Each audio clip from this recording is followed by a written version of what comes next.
Hey, DR fam. Hope everybody had a great day and a great week so far.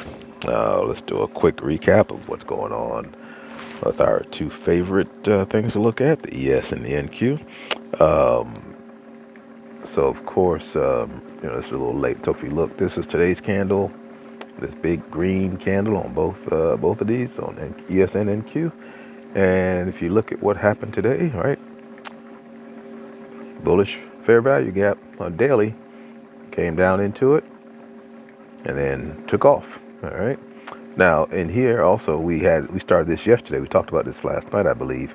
We were down in this fair value gap and we had rejected off on the NQ, and say we had that continuation of that move all the way up. All right. So really, a nice recovery from Wednesday, where we actually had that drop, and then we started to recover. But this is a nice continuation to that recovery.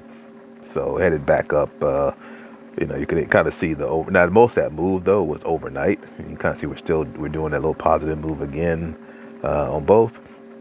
But about 150 points of at least on the NQ I know was overnight, and then we made the rest of the move during the day. So let's drop down. So that's high level. Let's drop down really quick down into the 5 minute, and we'll do this fast. If I turn that off. To make sure I'm on the right thing. That's ES. Oh, sorry, I'm messing around my. Okay, that's NQ, and let's move down to 5 minutes. All right. So if we look at what happened today, now we did end up with a false day. All right, I'll say that up front. And I actually did trade today. I traded actually the. Make sure everything's right. I actually traded the ES today because I really couldn't spend a lot of time on it, and I didn't. Again, I would say NQ is just a lot more sporadic than the ES, even though they kind of move the same. So we'll talk about NQ really quick, and it was actually a really simple play. And what I ended up doing was we confirmed high here. We did retrace, okay, and I did not take that trade, okay, because one, I wasn't looking at the time, and I did set my alerts at 10:30. All right, once we set up, so I got the alert. I'm like, okay, I'll see what happens. I wanted it to come back down. I've kind of gotten to the habit now of really wanting to come back down below IDR versus just the DR. And like sometimes, like if it goes on DR and just takes off on me, I'll catch it on the way up, a little further up, using fair value gap or something like that. But for DR, I really want to come down and see what it does below the IDR. And so we came down, we got down below the zero point 0.5 fib, and that is like, I don't know, that's like the holy grail lately of how to trade this, right? Because you get down 0.5 fib, you put your order on here, and boom, there you go. Now, I didn't, it's funny because I called out the 0.5 fib in one of my groups, but I didn't end up actually getting in the trade until it got back up here to the IDR line. And so I took this trade, had a multiple contract, so it actually ended up being a pretty good option there. Okay, and that was it. I mean, my thing is, you can get done for the day very quickly nowadays, right? And I'm really starting to not try to overtrade, even though it's easy to do, and you can actually, it's probably a move that you miss. But once I hit my profit target for the day, I kind of just stop looking at the charts until I come and do the recaps, right? But we came up here on ES. We did come back down, so there was another opportunity to get points off of this, right? So I don't know how many points this, but I'm back on the IDR line. Let's say 47. Let's just 89, and we come up here to 93. So that's 4 points again. So yeah, again, if you're scalping that, that's great. Now here's where it got interesting, and it's around noontime. We had that huge drop, and then we started playing around a little bit. We actually confirmed low here and became false at 12:30. So for me, the day was kind of over anyway. But I know some people actually, again, do trade the false days. And so if you look at what ended up happening, okay, at the end of the day, if you were playing that, if you had happened to put your order back in, somewhere over here, you had this massive move that, would have been really nice to take advantage of. All right. So, we had a big overnight move. We started kind of coming back down in the morning. All right. We had a little bit upward movement in the morning, and then we came down, and then we shot up. All right. So, nothing to be mad at. We're testing out those highs again. So, I'm really happy there. Now, same thing on the NQ, except for let me go back. Let me get to the right time frame here. Sorry, guys. Okay.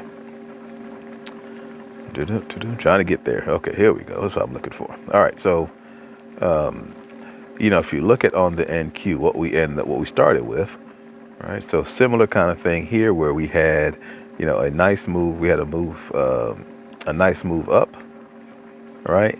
Confirmed high, beautiful retrace down right below IDR, and then boom, great move there. All right.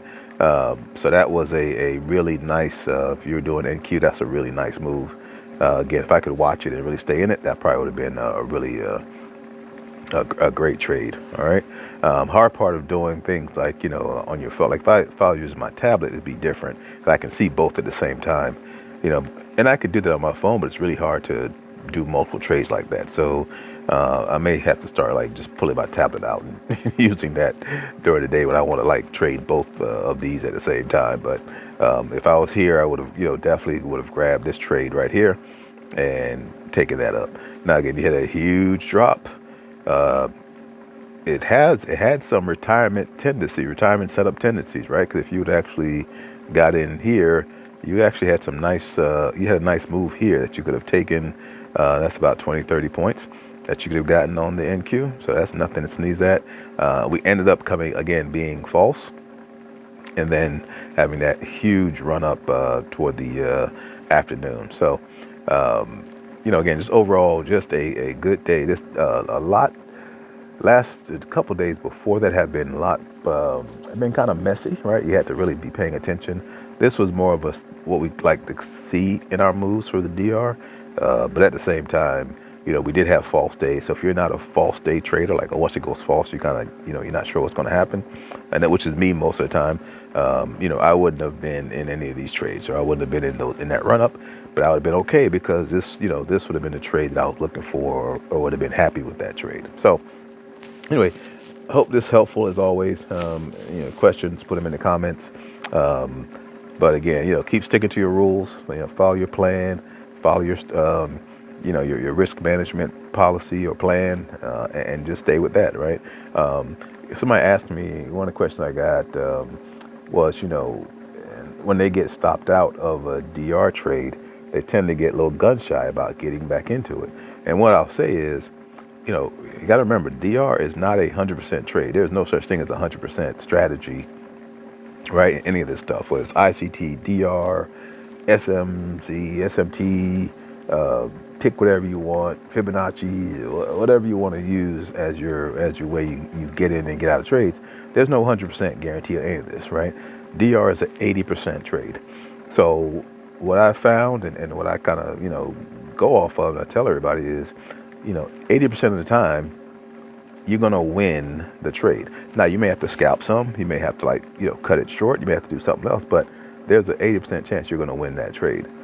All right, 20% of the 20% of the time, you're supposed to lose. Right? It's not gonna you're not gonna win it the whole time. So, accept that as part of your, I call that part of my risk strategy, right? So if I know if I lose one, okay, right? So let's say, for instance, just a quick example, right? So,